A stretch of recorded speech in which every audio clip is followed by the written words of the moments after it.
So ayun, pumasok na siya dito sa kwarto. Hi!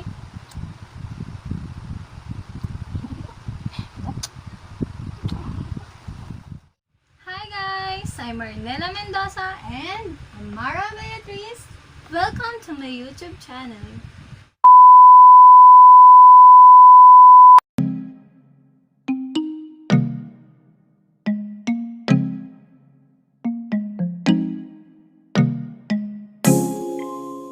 Yeah. So for today's video, ang video gagawin natin is tanong mo, sasagutin ko sa first vlog ko. Pinost ko siya sa Facebook account ko and may mga nag-comment. So, awa ng Diyos, may mga nag-comment naman. So for our first question is from Jelay. Tanong niya is, bakit ang ganda ko? So ayun ba, maganda ka kasi nilikha tayo ni God na maganda. Lahat naman tayo may kanya-kanyang way kung paano maging maganda. Depende na lang kung paano mag-ayos. Yung iba kasi talagang may magandang kalooban, may magandang appearance. So, ayun, bakit ang ganda mo? Kasi mana ka sa akin, yun be. Ang pangalawang tanong is from Jessica Navarro. Bakit the best ka? Oh, kasi meron akong kayo, which is mga kaibigan ko. Doon ako mas nagiging the best sa mga kaibigan ko kasi mas naipakita ko kung gaano ako bilang kaibigan sa inyo. Tunay na kaibigan. And pangatlo is from Ate Inyari. Yun, idol ko. By the way guys, siya yung nag-suggest na itong first vlog ko. Kaya thank you ate. Question niya is, ano yung mga bagong natutunan mo habang nakaisip yun? Marami. Especially lalo yung pagiging mommy. Nagiging nainay sa baby ko. Mas nagampanan ko siya kasi as in walang ibang tutulong sa akin, kundi ako lang kasi. Full time naranasan ko paano maging full time mommy. Sa wakas kasi nag-aaral ako, so minsan hindi ko talaga naaalagaan ng buo yung anak ko, buong araw yung anak ko. Tutunan ko paano yung hirap kasi talagang as in hanggang pag-ihi, kasama yung baby ko. Talagang lahat. The best yung maging nanay. Sobrang sarap. The same time nakakapagod pero sobrang sarap. And for next question is from Luisito Bautista. Hi par, bakit sa dinami-rami ba't kami pa? Parang baliktad.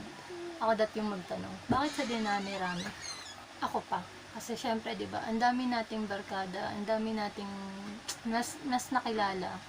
Pero kayo yung nag-stay. Marami nang umalis sa akin, marami nang kaibigan na iniwan ako, pero kayo yung nag-stay, so ba't ako choosy, diba? Kayo yung nag-stay, kaya sa inyo ako. Kayo yung nandyan para sa akin, kaya ako yung nandito para sa inyo. So ayun, love you pars. Kumakatok na naman yung baby ko. Okay, next is from Shamaika Kaila Diloy.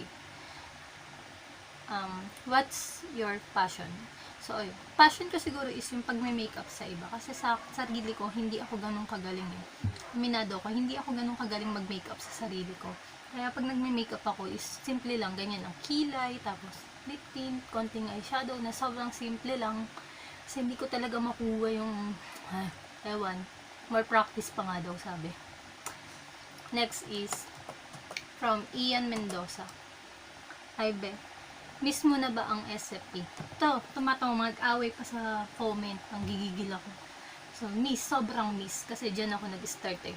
So, sa SFP ako nagsimula. Nagkaroon ng kaibigan, barkada, minom. Yan, shout out. SFP. Mga gangster kong tropa. Next is from Arceo. Christine Arceo. Bakit ang strong mo? So, ayun. Walang dahilan para hindi maging strong yung mga kagaya ko. Kasi kung hindi ako strong, paano na yung baby ko, diba? Kailangan lumaban, kailangan strong lang. Kahit hinang-hina na, kailangan strong pa rin. Next is kay Kuya Gerald. Itong tanong na to, nanggigigil ako. Pakahirap. Bakit? Yun lang yung tanong niya, bakit? So, yung sagot ko is, ano?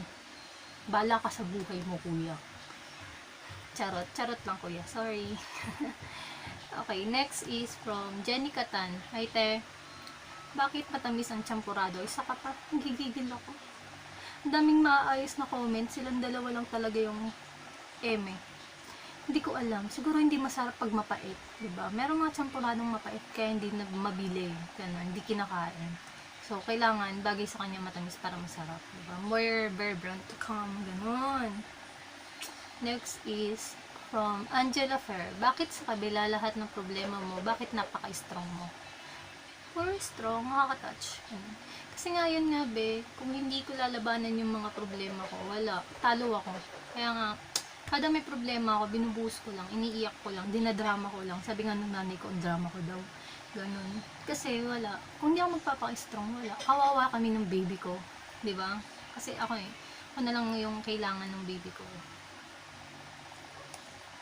Next is from Renegade. If you gonna go back in the past, what mistake do you wanna change? Same sila ng question ni Eliza May Tao. Tanong ni Eliza, ni May, biggest mistake na nangyari sa buhay mo ata. So, ayun. Biggest mistake siguro is yung nag-high school ako. First year high school, tapos nagloko, na barkada, scheme, tapos yun, na-stop. Siguro kasi, kaya yun yung gusto kong, kaya yun yung pinaka biggest mistake para sa akin is, kung di ako nagloko, siguro di ako naabutan ng senior high, diba? Siguro graduate na ako ng college ngayon. Ganun. And I wanna, what mistake do you wanna change? Wala eh. Yun lang. Biggest mistake mo. Kasi kung hindi nga ako nag-repeat, edi sana college na ako ngayon. Next. Inspiration mo ngayon. Yung baby ko, syempre. Wala nang iba. Baby ko, syempre.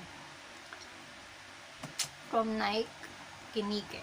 Para kaninong ka bumabangon? Sa kapa. Para ka nagbubabangon. Siyempre, para kay Amara. Hindi pa ba? Alam nyo yan. Alam mo yan. Amara lang. Amara for life. From Ian Rafael Puno. Sapato. Mabait ba ako? Hindi ka mabait yan. Sakit ka sa ulo. Sa totoo lang. Sumakit ulo ko sa inyo ni Reden. Tagal ko nagtiis. 2 years. Dedo. Saya ako. Sobra. Silang dalawa ni Reden yung dahilan kung ba't nabuo rin talaga yung senior high ko. Kasi talagang, hindi dahil sa kanila, walang nagpasakit ng ulo ko.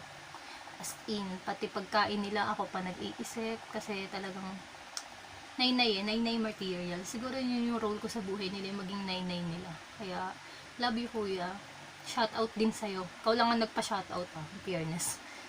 From Angge, bakit kaya kahit anong reject ko sa kanya dati, di niya ako iniwan at di siya naghanap ng iba?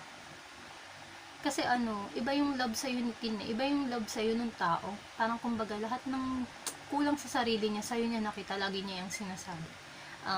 Hindi kayo iiwan ng tao kung hindi ka kaiwan-iwan. Kasi nga, kung iniwan ka, siguro kasi may mali. Kung hindi ka iniwan, siguro kasi walang mali. Ganun lang yun eh. Kung mahal ka mahal ka ng tao, kaya hindi ka talaga niya iiwan, di ba? Sana lahat. Charot. Charot lang.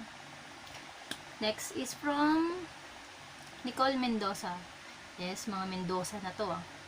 Bakit sa kabila ng mga pinagdaanan mo, mas pinili mo pa din magpakatatag at lumaban sa buhay? Same ang galing. Dami naman ganito. Kasi nga be, may anak na tayo. Kumbaga, pag nanghihina tayo, may nagpapalakas na sa atin eh. Parang wala nang dahilan para manghina ka. Kasi meron ka ng kakampi. May best friend ka na, lahat, overall, meron na. Andyan na siya, andyan na para sa'yo, para sa atin yung anak natin. Kaya kung magiging mahina tayo, wala na. Sa atin na yung problema. Next is from Crystalline Mendoza. Tayen. Sino mga kasama mo nung bata at saan ka nakatira? Parang gusto mo lang i-shoutout yung sarili mo, be. Siyempre kayo, lalo, kayo ni Boreng, diba? Paggising kasi namin, guys, talagang paggising is wala nang hilamos, wala nang toothbrush. Diretso na kami sa bahay nila Boreng. Doon na kami manananghalian, doon na kami maliligo, ganun kami magpipinsan. Solid talaga. Si Russell lang din namin pwedeng makasabay maligo kasi syempre, alam nyo na, conservative yan. So, kayo, solid kayo. Shoutout sa inyong tatlo. Russell, Leia, Tayen, and Boreng. Solid. Love you. And last is from Ate Dimps. Dimple Mendoza Bautista. Yes, Bautista. Sana all kasal. Anong secrets ng wonderful single mom? Secret is, hindi siya secret eh. Secret ba yun? Si Amarate, kasi talagang sa tuwing may problema ako, feeling ko meron akong best friend na dapat takbuhan. Yayakapin ko lang siya, tas wala na. Masaya na ako ulit. Kaya nga blooming ako kasi meron akong Amara, diba? So, ayun guys. Thank you for watching and hope you like it. So, don't forget to subscribe guys and like. Mag-suggest din kayo para meron ako nagagawang mga videos. Pagkaburyo ko dito sa quarantine na to. And keep safe. Ingat lahat. Huwag nang pasaway. Sumunod na lang tayo sa mga rules para din sa atin. Para matapos na. Don't forget to pray. Ingat guys. Thank you. Bye-bye.